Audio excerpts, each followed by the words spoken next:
नमस्ते, good morning. आप सभी का हार्दिक अभिनंदन है मेरे V2 स्टडी ई नर्सिंग चैनल में। पिछले वीडियो में हमने जाना था टीबी पार्ट 1 में, जिसमें कि हमने जनरल इंट्रोडक्शन ऑफ टीबी जाना था, जिसे एक छुआछूत की बीमारी के नाम से भी जाना जाता है या फिर इसका मेडिकल टर्म में ट्यूबरक्लोसिस के नाम से जाना जाता है। जाना था हमने आपका इंट्रोडक्शन ऑफ टीबी के बारे में जाना था और डेफिनेशन ऑफ टीबी के बारे में जाना था। टीबी को कौन कौन से कारण है जिसकी वजह से टीबी यूजुअली पेशेंट में देखने को मिलता है और टीबी के लक्षण क्या हैं और टीबी से किसी भी पेशेंट को कैसे प्रिवेंट किया जा सकता है या बचाव किया जा सकता है, किस वैक्सीन के माध्यम से किसी भी पेशेंट को टीबी के रिस्क से रिड्यूस किया जा सकता है या फिर टीबी के रिस्क को कम किया जा सकता है। और जाना था जो टीबी वाला बैक्टीरिया है वो कम्युनिटी या फिर लोगों पे क्या प्रभाव डालता है। ये एक लंग्स का बीमारी है जो सांस वाले रास्ते को अवरोध करता है। यूजुअली पेशेंट को शॉर्टनेस ऑफ ब्रीथ होता है और बहुत सारे सिम्टम्स के बारे में हमने जाना था। ट्यूबरक्लोसिस डे 24 मार्च को मनाया जाता है, जो कि 1982 से रेगुलरली WHO बनाता है, जिससे क्या होता है अवेयरनेस होता है लोगों में, जिससे कि टीबी से पॉपुलेशन को प्रिवेंट किया जा सकता है। आज के हम वीडियो में जानेंगे ट्यूबरक्लोसिस बैसिलाई दिखता कैसे है, जो कि टीबी पार्ट 2 के नाम से जाना जाएगा, जिसमें जानेंगे कि मेजरमेंट क्या है टीबी के बैसिलाई का, कैसा होता है, कैसे ये पेशेंट को इन्फेक्टेड करता है। ये सब हम इस वीडियो के माध्यम से जानेंगे। टीबी के बैक्टीरिया को कैसे कंट्रोल करें और कैसे प्रिवेंशन कर रहे हैं, कौन कौन सी ऐसी मेडिकेशन है जो हेल्प करती है टीबी के बैक्टीरिया को कम करने में या रिस्क को कम करने के लिए कौन कौन सी मेडिकेशंस यूज की जाती है। चलिए इस वीडियो के माध्यम से समझेंगे। अभी समझते हैं ट्यूबरक्लोसिस पार्ट 2 को। बेसिकली ट्यूबरक्लोसिस पार्ट 2 में सबसे पहले क्या जानना है, एजेंट जो भी है आपका जो ट्यूबरक्लोसिस का कॉज करता है उसके बारे में ओवरव्यू होगा। उसके बाद आपका सोर्स ऑफ इन्फेक्शन, कौन कौन से ऐसे सोर्स हैं जिससे इन्फेक्शन हो सकता है। इकोनॉमी एस्पेक्ट, इकोनॉमी पे इसका क्या प्रभाव होगा और जानेंगे। पैथोफिजियोलॉजी, इसकी पैथोफिजियोलॉजी क्या होती है ये जानेंगे इसमें। और मॉन्टक टेस्ट, मॉन्टक टेस्ट होता क्या है और ऑर्गेनाइजेशन, इसके पीछे कौन कौन सी ऐसी ऑर्गेनाइजेशन है जो टीबी के केसेस को प्रिवेंट करने में मदद करती हैं। चलिए समझते हैं एजेंट। एजेंट क्या है, इसका जो टीबी का कॉज करता है मायोबैक्टीरियम ट्यूबरक्लोसिस है, जानेंगे अभी इसका overview. Human and women strain of the bacilli, जो ह्यूमंस होते हैं, जो वोमेन्स होते हैं जो कि मिल्क प्रोडक्ट करते हैं या प्रोड्यूस करते हैं, उसमें क्या होता है ये बैसिलाई यूजुअली पाया जाता है। इट इज अ सिलेंड्रिकल, जो कि सिलेंड्रिकल शेप का होता है, मार्कर टाइप की शेप का होता है। स्ट्रेन और स्लाइडली कर्व, जो कि स्लाइडली कर्व भी होता है, बहुत कम मात्रा में कर्व होता है। बैसिलाई विद राउंड एंड, जिसका जो एंड है वो क्या होता है राउंडेड एंड होता है बैसिलाई का। अकॉर्डिंग स्लाइडली इन पेयर, जो कि यूजुअली स्लाइडली पेयर्स में पाए जाते हैं और इन स्मॉल क्लम्प्स, और स्मॉल क्लम्प्स के रूप में पाए जाते हैं। इट मेजर 1 से लेके 4 म्यू मल्टीप्लाई बाई 0.2 to 0.8 इसका डायामीटर होता है, या फिर ऑन एन एवरेज जाने तो आपका ऑन एन एवरेज होता है 3 मल्टीप्लाई बाई 0.3 म्यू एम, जो कि आपका लेंथ का सबसे छोटा मेजरमेंट होता है, जो कि हम नेकेड आई, जो भगवान ने हमें आई दी है, उनसे हम यूजुअली इस बैक्टीरिया को नहीं देख सकते। इसे देखने के लिए आपको माइक्रोस्कोप की रिक्वायरमेंट रहेगी, या आप माइक्रोस्कोप या फिर लाइट माइक्रोस्कोप के माध्यम से ट्यूबरक्लोसिस बैक्टीरिया को यूजुअली देख पाएंगे। These bacilli are acid fast, जो कि एसिड के साथ फास्टली मल्टीप्लाई करता है। नॉन स्पोरिंग, नॉन कैप्सूल, जो कि नॉन स्पोरिंग है, नॉन कैप्सूल है। एंड नॉन मोटिल, जो कि चल फिर नहीं सकता। देयर आर ग्राम पॉजिटिव, जो कि ग्राम पॉजिटिव होता है। चलिए समझते समरी के माध्यम से। जो ट्यूबरक्लोसिस बैक्टीरिया है वो यूजुअली क्या है ह्यूमंस और वोमेन्स में पाया जाता है, जो कि मिल्क प्रोडक्शन बनाते हैं, जिसमें क्या होता है ये बैक्टीरिया प्रेजेंट होता है, जो कि सिलेंड्रिकल शेप का होता है और जिसका एंड होता है वो कर्व्ड होता है। इसका मेजरमेंट होता है आपका एवरेज में आपका 3 मल्टीप्लाई 0.3 म्यू एम, जो कि बहुत छोटी लेंथ का डायामीटर है, जो कि हम नेकेड आई से नहीं देख सकते, जिसके लिए यूजुअली हमें क्या एक लाइट माइक्रोस्कोप की जरूरत पड़ती है, जो कि क्या है, एक ग्राम पॉजिटिव बैक्टीरिया है, जो कि नॉन स्पोरिंग, नॉन कैप्सूल और आपका नॉन मोटिल होता है, जो कि चल फिर नहीं सकता। नेक्स्ट समझते हैं सोर्स ऑफ इन्फेक्शन। कौन कौन से ऐसे सोर्स हैं जो इन्फेक्शन को कॉज कर सकते हैं। यह है आपका सोर्स ऑफ इन्फेक्शन। सबसे पहले bovine is no a problem in India because people take wild milk. ये क्या है, ये इंडिया का यूजुअली प्रॉब्लम नहीं है। इसमें क्या होता है, यूजुअली जो इंडिया के जो लोग हैं वो वाइल्ड मिल्क को इनटेक करते हैं। नेक्स्ट है आपका infective material is a sputum of the patient. जो इन्फेक्टेड मटेरियल है वो क्या है, स्पूटम या फिर मलगम है, जो पेशेंट का, किसी भी पेशेंट को अफेक्ट कर सकता है। नेक्स्ट है आपका फीडिंग हैबिट। किसी भी पेशेंट का फीडिंग हैबिट अच्छा नहीं है, गुड, आप किसी भी पेशेंट को फीडिंग दे रहे हैं, उसमें क्लीनिंग नहीं रख रहे हैं प्रॉपर, तो उस समय किसी भी पेशेंट को ट्यूबरकुलोसिस बैसिलाई एक्टिवेट कर सकते हैं। नेक्स्ट है आपका पर्दा सिस्टम। जो आपके समाज में यूजुअली क्या है, कम्युनिटियों में पर्दा सिस्टम जो चलता है, उसमें क्या है, विच इज कॉमनली इन मुस्लिम, जो कि यूजुअली क्या है, मुस्लिम्स में यूजुअली देखने को मिलता है। And some lady of the Hindu, जिसमें कुछ कुछ लेडीज, हिंदू लेडीज में यूजुअली देखने को मिलता है। ठीक है, ये पिछले वीडियो में जाना था। अगर किसी भी पेशेंट को प्रॉपर वेंटिलेशन नहीं मिलेगा तो उस पेशेंट में ट्यूबरकुलोसिस के जो रिस्क हैं वो इंक्रीज हो जाएंगे।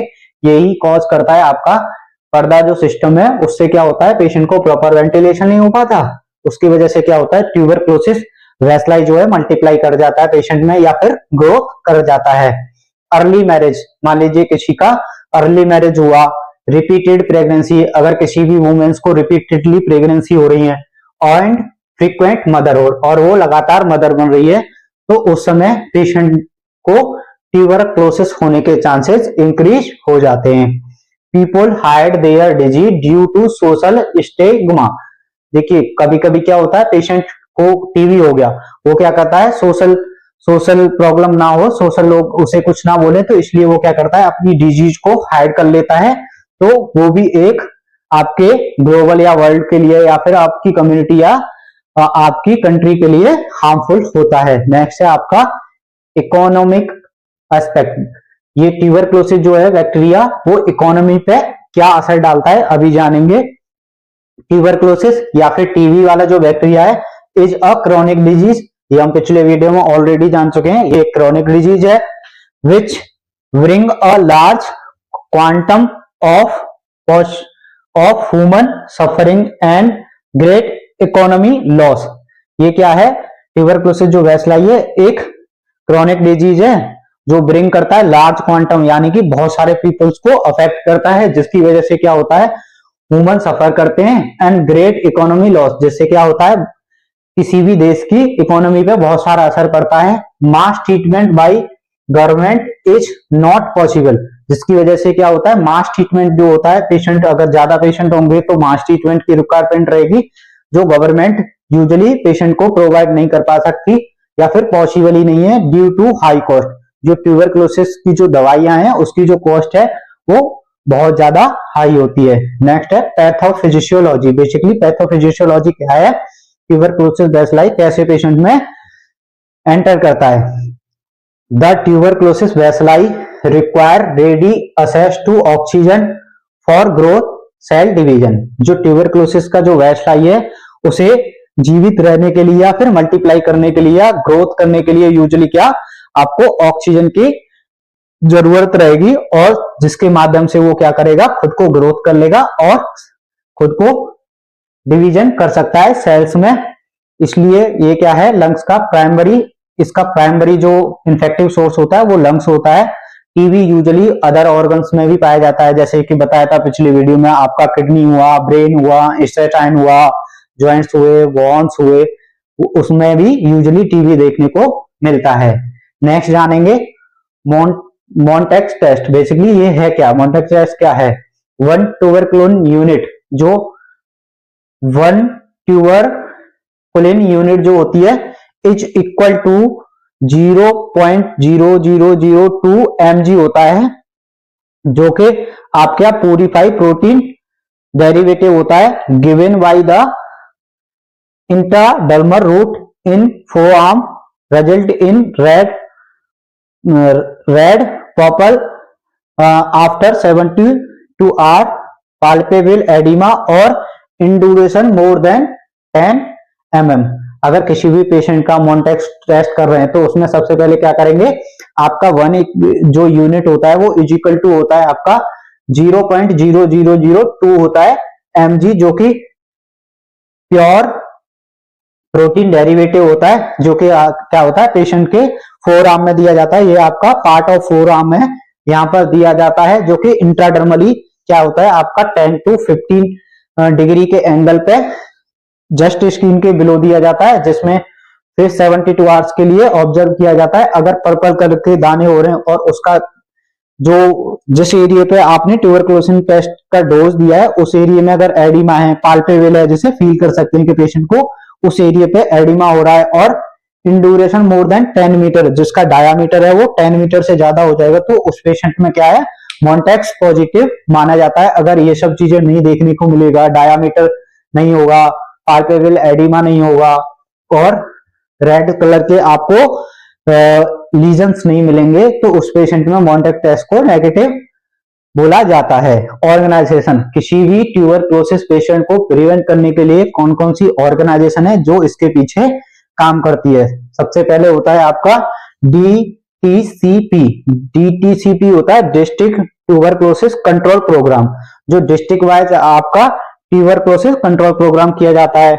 नेक्स्ट आपका NTCP। NTCP होता है नेशनल ट्यूबरकुलोसिस कंट्रोल प्रोग्राम, जिसमें क्या होता है जो डिस्ट्रिक्ट DTC जो होता है इसका बैकबोन होता है किसका, NTCP का। जो डिस्ट्रिक्ट वाले होते हैं वो बैकबोन होते हैं नेशनल ट्यूबरकुलोसिस कंट्रोल प्रोग्राम के।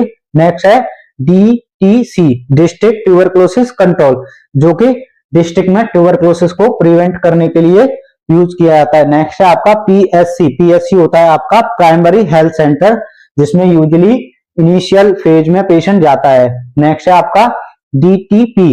DTP होता है आपका डिस्ट्रिक्ट ट्यूबरकुलोसिस प्रिवेंशन।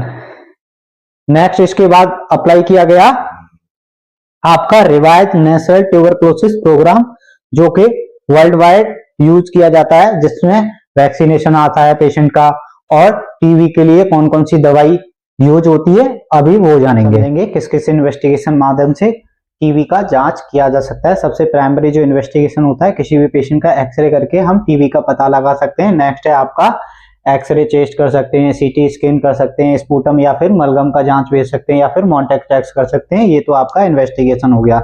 नेक्स्ट है आपका जो इसकी वजह से क्या होता है, जो कॉम्प्लिकेशन होते हैं उसने भी इन्वेस्टिगेट करना होता है, या रूटीन पेशेंट का इन्वेस्टिगेशन यूजुअली भेजना होता है। अभी समझेंगे हम recommended dose of under RNTCP। RNTCP का फुल फॉर्म होता है आपका revise national tuberculosis control programme, जो कि गवर्नमेंट यानी कि WHO ने पारित किया। समझते हैं अभी इसका डोज क्या रहता है। सबसे पहले जानेंगे ड्रग नेम क्या है, डोज इन mg क्या है, डोज इन mg पर kg बॉडी वेट के अकॉर्डिंगली कैसे दिया जाता है। समझते हैं अभी। सबसे पहला जो दवाई है वो है आइसोनियाजिड। आइसोनियाजिड जो है वो 600 mg दे सकते हैं पेशेंट को, और जिसका स्टैंडर्ड डोज होता है mg पर kg में 10 से 15 mg दे सकते हैं।